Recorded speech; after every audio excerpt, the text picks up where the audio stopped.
Kalaboso ang isang accountant na inaakusahang nangulimbat ng milyong-milyong piso sa dating pinapasukang kumpanya. Nakatutok si Chino Gaston.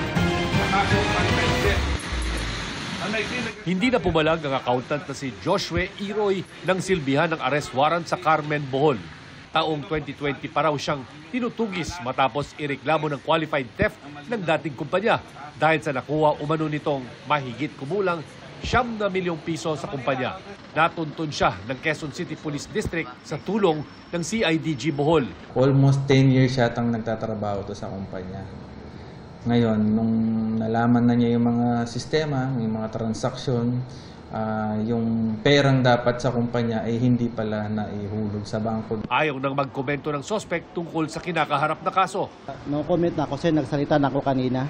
Ayon sa PNP, nagsabi raw ang sospek na naisauli naman niya ang pera sa kanyang dating kumpanya sa pamamagitan ng pagsuko ng lupa at iba pang mga ari-arian.